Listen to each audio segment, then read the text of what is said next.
Apa itu? sedikit, Bapak. Iya, Akhirnya diungkap lagi nih Pak. Dibahas Lagi nih Pak. Iya. Ketika banyaknya bermunculan statement-statement dan akhirnya fakta-fakta itu akhirnya muncul nih Pak. Ya memang ya, saya selalu katakan, saya nggak tahu apa yang Tuhan mau dengan kejadian ini. Ini memang perkara ini adalah hutang profesi saya. Saya katakan sebagai hutang profesi karena bagaimana ya, saya meyakini berdasarkan hati dan pikiran saya dengan ilmu yang Tuhan berikan pada saya bahwa Jessica ini tidak bersalah, tetapi dia dihukum. Pahit tidak. Saya tidak bisa mengatakan 1000%, tapi 99,999% itu dia tidak bersalah. Satu kan untuk Tuhan yang tahu. Prinsip dasar gini deh simpelnya. Kalau saya terlalu teknis nanti mungkin rumit ya. Di dalam Netflix itu, ya, dan juga persidangan, Anda lihat Krishnamurti, dia itu adalah Direktur Kriminal Umum Polda Metro pada waktu itu. Dia membuat wawancara, keterangan pers. Dia bilang, waktu itu pas di rumah duka, saya datang ke sini untuk memberitahukan kepada keluarga besar Dharma Salihin supaya kasus mayat ini diotopsi. Karena kalau ada kecurigaan, ada dugaan matinya seseorang yang tidak wajar, maka harus dilakukan otopsi. Kalau tidak dilakukan otopsi, maka kami tidak bisa melakukan penyelidikan maupun penyidikan. Dan oleh karena itu, kalau dia tidak mau, katanya, dia harus bikin pernyataan dia tidak mau. Dan karenanya, case closed. Kalau tidak diotopsi. Tapi kemudian katanya, mereka sudah mau untuk mayat ini diotopsi. Dan akhirnya dibawa ke rumah sakit untuk diperiksa. Apa yang terjadi? Ternyata tidak diotopsi. Krishnamurti mengatakan kalau tidak diotopsi, case closed. Dia bujuk sana supaya diotopsi. Dia mau untuk Dharma Salihin, tapi dia tidak otopsi. Apa yang Anda pikir? Ini kan mengerikan sekali. Sangat mengerikan. Sehingga saya bertanya dalam hati saya, kenapa Krishnamurti harus melakukan hal itu?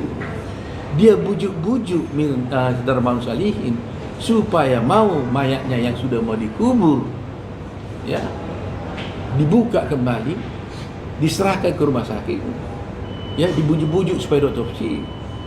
Ternyata tidak otopsi. Untuk tujuan apa? Dan apa yang terjadi? Hanya diambil sampel dari lambungnya, diambil sampel lambung, hati, dan beberapa. Tidak otopsi. Kalau otopsi itu kan dari atas sampai ke bawah dibelah semua. Itu apa ini terjadi? Ya. Oleh karena itu, sebentar ya. Oleh karena itu, ini yang paling penting. Jadi seharusnya kalau tidak diotopsi, ya case close. Simple aja. Tapi kenapa nggak case-nya close? Gitu. Kedua, prinsip yang paling dasar di dunia ini, nggak ada satu orang pun yang bisa menentukan sebab matinya seseorang yang mati karena tidak wajar, kecuali otopsi. Di dunia ini. Dan yang bisa menentukan itu hanya ahlinya. Ahlinya pun siapa? Ahli patologi. Dan ahli patologi pun hanya bisa kalau melakukan otopsi. Tapi tanpa otopsi, hakim bisa mengatakan ini mati karena cyanida. Can you imagine it? Tapi sampai detik hari ini ada komunikasi dengan para penerima Pak Krishna sendiri, dan sempat pada saat kejadian 2016 itu adalah pertaruhan suatu kinerja Bapak gitu kan, bisa dibilang seperti itu, sampai akhirnya Bapak mau membela Jessica pada saat itu. Tapi ketika akhirnya ini adalah pertaruhan Bapak, nama besar Bapak gitu pada saat, dan sekarang terbukti diungkap lagi seperti ini, apakah Bapak ada indikasi niatan untuk PK mungkin apa seperti apa dari Jessica sendiri, Pak? Pasti kita akan mengajukan PK, ya. Tapi saya hanya ingin Krishnamurti membuka kepada publik. Jujurlah, kenapa Anda tidak otopsi? Itu aja saya mau. Anda kan bujuk-bujuk Darmawan Salihin untuk otopsi. Tapi setelah dibawa ke sana, kenapa Anda tidak otopsi? Anda bilang kan kalau tidak otopsi kan case close. Tapi kenapa Anda bawa ke pengadilan? Tolong Krishnamurti jawab hal ini. Kalau tidak bisa, dengan hormat, mungkin Pak Kapolri dengan hormat, mungkin Pak Kapolri boleh bertanya, nggak usah diperiksa, ditanya aja. Masyarakat pengen tahu, saya juga pengen tahu, kenapa Krishnamurti tidak melakukan otopsi. Padahal dia bujuk-bujuk Mirna Salihin untuk otopsi, tapi dia tidak otopsi. Itu pertama. Kedua, kalau sudah tidak diotopsi dan dia tahu tidak diotopsi, kenapa case-nya tidak close, tapi dibawa?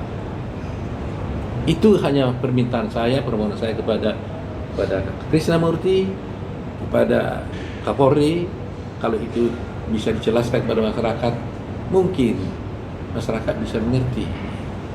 Bapak sudah ketemu sama Jessica sendiri, Pak, sampai akhirnya ada perbuatan film ini dan terungkap semuanya dengan ada diskusi sebelumnya. Saya kan terus bertemu dengan saya kunjungi Jessica ke penjara. Walaupun dia di sana, sebelum kasus ini juga saya berkomunikasi terus dengan Jessica. Saya sering bertemu dengan dia di lapas. Karena saya sudah bilang, dia panggil saya aja Om kok. Sudah saya anggap seperti anak sendiri aja lah. Ini seorang anak yang harus ditolong, gitu ya. Begini ya, dengarkan media. Ini kesempatan emas buat kita, buat pemerintah, buat Ketua Mahkamah Agung, buat Kapolri, buat Presiden, untuk menunjukkan negara kita ini negara hukum. Jangan begini, jangan ngotot-ngototan gitu loh. Wah, ini nanti kalau dibuka jadi nama baik kita jelek. Tidak. Tapi justru ada kekeliruan, ada ketidakbenaran. Pemerintah mau memperbaiki. Toh, very good. Itu kita harap. Supaya nanti jangan ini jadi dark number gitu. Satu nomor kasus yang tidak terpecahkan seumur hidup dalam perjalanan hidup ini. Coba ya, Simon Bruce itu adalah seorang profesor dari Australia. Dia datang ke Indonesia meneliti kasus ini. Dia sudah menulis di jurnal internasional, dimuat di California University. Saya punya ininya, sedang saya terjemahkan. Nanti saya berikan. Nanti Anda baca apa yang dia katakan di sana. Tokoh-tokoh siapa yang terlibat di sana menurut dia. Anda baca nanti. Pak, kabarnya kan sebenarnya Bapak mau mengungkapkan kasus ini, tapi Bapak maaf tidak ada bukti yang memang harus menguatkan itu gitu. Ada banyak spekulasi mengatakan bahwa si bapaknya almarhum pengen ada asuransi yang dikejar, ada hal lain yang memang harus dengan mematikan anaknya itu akan ada sesuatu something. Intinya ada pihak yang harus disalahkan gitu. Ya, soal spekulasi apakah memang ada pembunuhan dengan alasan asuransi dan sebagainya, terus terang aja saya nggak mau masuk ke situasi itu. Saya hanya very simple aja kok. Kalau ada dalam teori pembunuhan, kalau ada orang mati, maka selalu saya lihat pertama visum repertum. Ada pembunuhan, berarti ada yang mati. Terus kalau yang mati, lantas ditanya sebab matinya apa. Ya kan? Nah, kasus ini ketanya sebab ini cyanida. Lantas kita cek, apakah ada cyanida dalam tubuhnya? Ya tidak ada. Kalau tidak ada di dalam tubuhnya cyanida, selesai kasusnya. Sekarang jaksa, polisi, orang berhitung-hitung ribut semua berbicara tentang cyanida yang ada di dalam gelas. Aneh kan? Aneh bilang, mau 1000 ton ada cyanida di dalam gelas. Kalau itu tidak ada di dalam tubuhnya Mirna, nggak ada urusannya. Karena perkara itu kan hubungan kausal kan. Ada cyanida ada dalam tubuh. Tapi sekiranya di dalam tubuh manusia ini, tubuh Mirna itu ada cyanida, barulah dicari dari mana asalnya cyanida ini. Oh, ini dari gelas, berapa banyaknya dan sebagainya dan sebagainya. Tapi ini enggak. Disibukkanlah para ahli ini. Ada cyanida di dalam gelas katanya. Itu kan nggak masuk akal. Nah, kedua lagi yang paling lucu nih, mungkin kalian kan karena TV sering kalian lihat, oh Mirna Jessica itu terbukti kan kenapa buang celana katanya. Ya Kan? Ini saya luruskan nih. Saya nggak ngerti kenapa ada isu ini dan siapa yang membuat isu ini. Jadi cerita yang sebenarnya berdasarkan berita acara yang saya baca, ya, namanya Nur Hayati atau apa lupa saya. Dia mengatakan, saya dikasih celana waktu Jessica pulang, saya cek celananya kan dipasuk di tempat lah gitu ya, tempat yang kotor. Lantas dia mau cuci, dia tanya sama Jessica, ini celananya robek. Begitu, kalau robek ya buang aja. Oleh si pembantu disimpanlah itu di ember 3 hari 3 malam di sana, ya kan. Selama proses ini polisi kan sudah datang menggeledah rumahnya si Jessica. Mestinya akal pikiran saya ini analisis, kalau mereka betul-betul cari itu pasti dia dapat dong, atau mungkin dia dapat atau gimana. Nah kemudian 3 hari kemudian katanya oleh pembantu itu dia buanglah itu di tong sampah. Jadi pikir akal saya kalau yang di tong sampah ya pasti dapat juga barang itu. Ya kan? Ini satu sekian pertama. Karena saya membaca ini, saya penasaran. Karena saya nggak yakin ada cyanida. Dia bilang kan celana dibuang karena katanya di situ ada bekas cyanida. Kan lucu, di sini ada bekas cyanida, di meja aja nggak ada gitu kan. Akhirnya saya beranikan diri. Saya minta pada jaksa, hadirkan saksi itu, pembantu itu. Supaya jangan ada dusta di antara kita. Supaya dia bercerita sebenarnya soal celana itu. Karena ini kan saksi yang memberatkan versinya jaksa. Jaksa nggak mau bawa saksi itu. Jaksa nggak mau bawa saksi itu. Jadi apa yang terjadi? Ya berarti tidak ada kesaksian tentang celana hilang kalau tidak ada orang yang bersaksi. Jadi itu cerita itu tidak ada. Saya nyatakan di sini resmi, cerita celana hilang tidak ada karena tidak ada saksi yang bercerita itu di pengadilan. Itu. Jadi kondisi Jessica sendiri seperti apa Pak? Sekarang sudah, ini kan 8 tahun berjalan ya Pak. ya, Seperti apa sih Pak kondisinya sekarang? Setelah film ini juga. dia ini memang ya, saya juga lihat ini orang luar biasa ya. Dia itu bisa menyimpan penderitaannya gitu. Kalau kalian lihat di dalam sidang gitu ya, dia kan kelihatannya kan tahan gitu ya. Tapi kalau di belakang dia nangisnya luar biasa gitu. Tapi kalau saya ada orang lain, dia pasti nggak mau nangis, dia tetap diam. Tapi kalau saya berdua, dia sering nangis sama saya. Ya, jadi tapi dia berperilaku bagus di sana, berperilaku bagus, kondisinya sehat, ya. Karena dia dulu katanya kadang-kadang dia narapidana, kadang-kadang diajari berbahasa Inggris, gitu kan, diajari dia yoga, dia kan desainer juga, mendesain film gitu. Jadi ya dia diperlakukan baik. Cap dibilang psikopat dan berdarah dingin seperti itu nempel di dia sendiri, reaksinya seperti apa sih Pak? Dia juga heran dari mana cerita itu. Tapi waktu itu maklumlah kita ya, waktu itu kan memang media kan menghukum Jessica pada waktu itu. Semua media menghukum Sekarang Jessica. kembali ya, Pak? Ya. Jadi saya tidak bisa salahkan karena situasi dan kondisi pada waktu itu ya.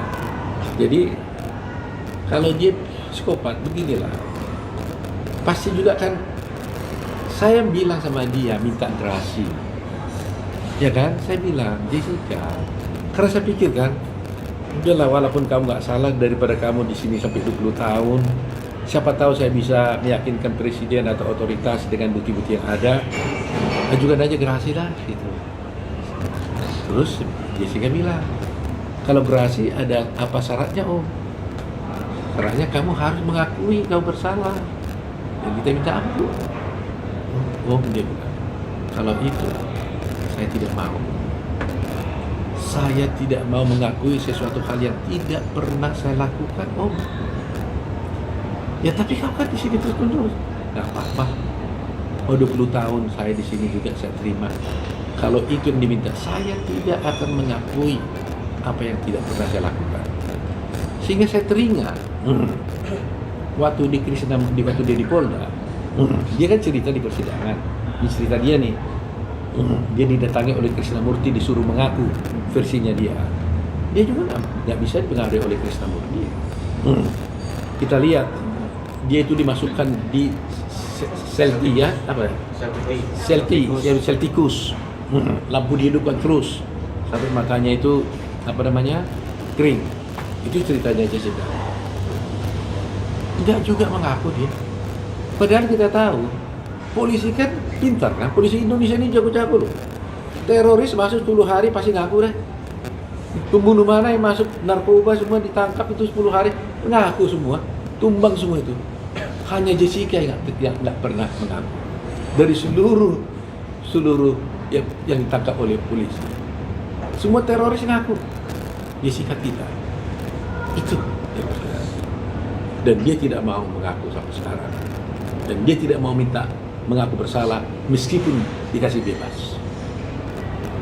Jadi inilah yang buat hati saya pilu ya, sedih. Jadi itu saya bilang kasihan ini anak manusia ini. Apakah pantas kita tolong? Siapa yang nolong dia?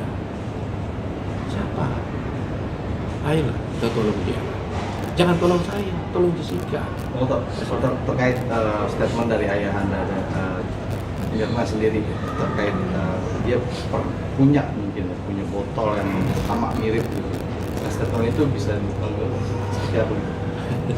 Kalau ada botol, berarti dia tahu dong cyanidanya. Dan saya mau bertanya, dari mana dia dapat itu? Iya. Dan dia berdalih kalau itu adalah botol parfum. Hah? Iya, dari mana dia dapat botol itu? Nah itu dia.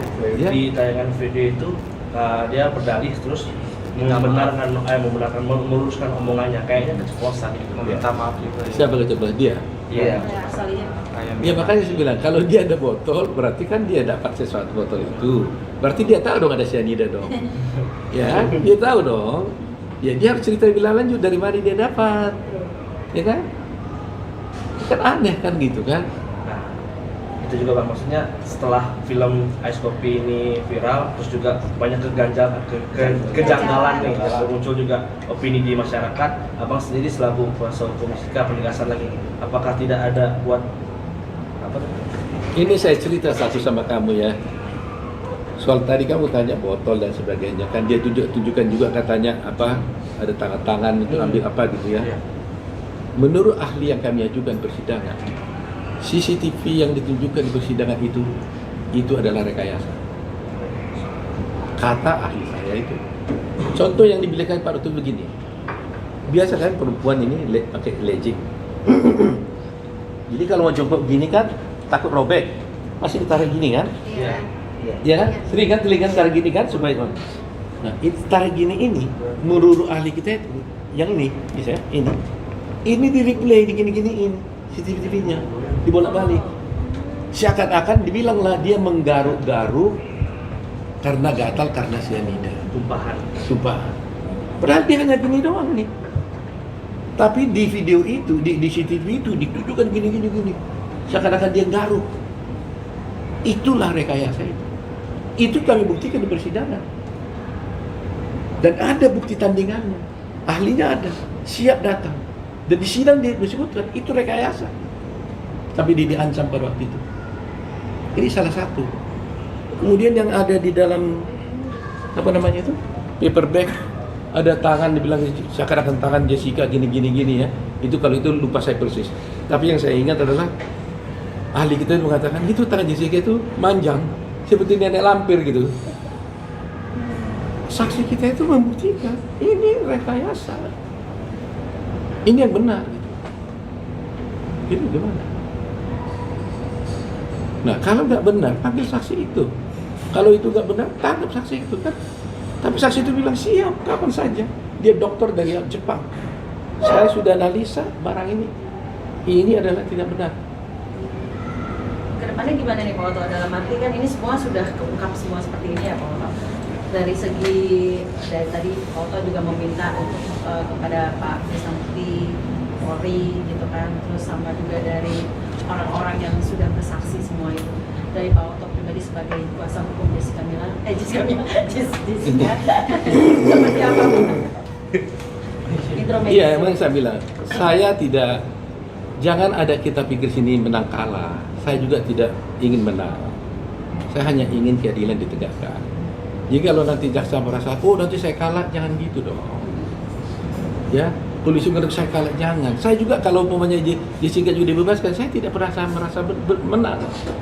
Bagaimana mungkin saya bisa merasa menang? Dia udah di penjara, ya kan? Jadi kalau saya bilang saya mau menang, itu pasti saya tidak objektif. Kalau saya ingin menang, ini prinsip saya sebagai lawyer ya. Saya nggak pernah ingin menang satu perkara. Kalau saya di pikiran saya mengatakan menang perkara, saya akan menghalalkan segala cara untuk menang. Tapi harus membenarkan dulu fakta-fakta hukumnya. Gitu. Jadi permintaan saya sebenarnya, ya mari kita sama-sama. Kiranya Tuhan menolonglah atas bantuan teman-teman, bantu saya. Tapi terutama bantu Jessica. Kalau semuanya bisa bantu, ya karena sekarang media sosial bisa bersuara. Mudah-mudahan, siapa tahu Pak Jokowi mau mendengar di akhir jabatannya dia bisa memberikan suatu legacy, tidak hanya tol yang dialokasikan, hukum yang seperti ini dikasih legacy. Kita respect. Karena ini dimasukkan di Netflix, dunia nonton gitu loh. Jadi nanti kalau dunia nonton semua kan dikasih contoh jeleknya Indonesia. Dan saya ngajar, ya kan? Saya ngajar di S2 di Gajah Mada. Ya kan? Saya juga mengajarkan tentang acara soal pidana, soal otopsi ini. Dan mahasiswa saya juga banyak jaksa. Dan selalu saya tanya pada jaksa itu, bagaimana pendapat kalian? Ya harus otopsi, Pak. Harus otopsi, semua bilang. Dan saya juga ajarkan seperti itu. Jadi coba bayangkan, kalau ada dibenarkan ini ada mati tidak wajar tanpa diotopsi tapi dihukum, berarti apa yang saya kuliahkan ini sia-sia, bohong. Apa yang disampaikan oleh ahli patologi itu bohong semua, ya bohong semua. Apa Perkap Kapolri yang mewajibkan otopsi juga itu berarti nggak ada gunanya juga. Itu Perkap Kapolri. Nah ini dampaknya luas sekali. Jadi saya ingin Mahkamah Agung memberikan pertimbangan. Kalau harus Mahkamah Agung mengatakan tanpa otopsi juga bisa dinyatakan matinya seseorang itu, ya boleh buat. Tapi biarlah itu pendapat Mahkamah Agung. Tapi dalam kasus ini tidak ada pertimbangan Mahkamah Agung atau hakim mengenai hal ini. Hanya dibilang aja tidak dipertimbangkan langsung salah gitu aja. Dia hanya bilang bahwa meskipun tidak ada otopsi karena Jessica menguasai paling lama terhadap kopi itu, maka dia yang membunuhnya, kira-kira begitu ya. Jadi yang saya maksud itu adalah dampaknya buruk banget kalau ini nggak diperbaiki. Tapi kalau ini diperbaiki, top, hukum kita akan top, Mahkamah Agung akan bagus, kepolisian akan bagus, kejaksaan akan bagus. Sehingga jangan sampai ada paradigma kalau saya pembela harus bebas, harus menang, jangan ada.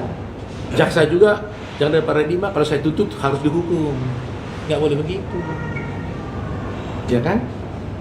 Kan sama-sama penegak hukum, saya penegak hukum, advokat, jaksa, hakim, penegak hukum, semuanya menegakkan hukum. Gitu. Jadi itulah permintaan saya. Mudah-mudahan dengan bantuan teman-teman semuanya, mari kita berjuang bersama-sama. Tolonglah Jessica, tolong. Itu sama dengan menolong diri Anda sendiri, menolong keluarga Anda sendiri. Karena bukan tidak mungkin, one day itu bisa terjadi pada keluarga atau sahabat-sahabat kita. Ya, terima kasih ya. Pak Oto, satu lagi dong, pada saat diwawancara itu Ayang Mirna sendiri bilang katanya dia merasa tertipu gitu Pak Oto, sama Netflix-nya sendiri gitu. Ya, sama Netflix. Bagaimana? Tertipu. Merasa tertipu nggak, Pak? Kenapa tertipu katanya? Ya katanya dia merasa tertipu Pak Oto pada saat Mulanya dia bangga sekali itu kan, bawa pistol, terus ini bagaimana bilang tertipu, ya kan? Dan saya mau tanya, apa yang salah dengan Netflix itu? What's wrong? Ya ada kan? Netflix itu kan menceritakan fakta-fakta doang kan, ceritakan ambil di pengadilan, diceritakan ini wawancaranya dia, wawancara saya, wawancara. Apa yang salah di Netflix? Itulah film dokumenter. Makanya waktu itu disiarkan, saya suruh teken. Kalau saya sudah kasih wawancara, saya tidak boleh menonton filmnya terlebih dahulu. Tidak boleh. Apapun saya bilang, bebas, nggak boleh. Nah, komitmen di situ ini adalah karya jurnalis. Jadi apapun isinya yang menentukan mereka. Dan saya tidak boleh bisa nonton, tidak boleh meralat, termasuk omongan saya yang sudah saya sampaikan, termasuk omongan orang lain. You udah sampaikan, ya itu saya pegang. Itu aja. Kecuali you ralat di situ. Tapi kalau sudah ke bawah lagi nggak bisa. Waktu wawancara itu, oke, sulit tadi saya ralat, ya boleh. Tapi kalau sudah jadi, nggak boleh lagi. Itu karya jurnalis. Jadi kalau dibilang dia tertipu, ya masa seorang Salman Dharma Salih bisa ditipu, ya? Nanti ada tanda tangan Bang ya. Hah? Sebelum ditayangkan dia Iya, tanda tangan kan semua kan. Mau ketemu nggak Pak? Hah? Sama Pak Salihin Pak? Bagaimana? Ketemu nggak Pak? Mau ketemu nggak Pak? Ya nggak ada keperluannya kan. Kalau perlu, bagi saya bertemu atau tidak kan, saya ngerti loh, betul ya. Biar gimana pun memang kan dia punya anak yang meninggal, jadi saya juga harus respect sama dia. Jadi saya harus hormat gitu. Yang saya hanya nggak habis pikir, kenapa dia sibuk memastikan Jessica yang membunuh dan tidak mau melihat fakta-fakta ini. Siapa tahu ada kemungkinan lain. Kan mestinya kan begitu kan. Siapa tahu ada kemungkinan lain, kan dia harus dengar, perhatikan. Kenapa sebaliknya gitu loh. Itu aja. Tapi terlepas dari itu ya sudahlah. Saya hormati dia lah. Oke. Ya. Oke.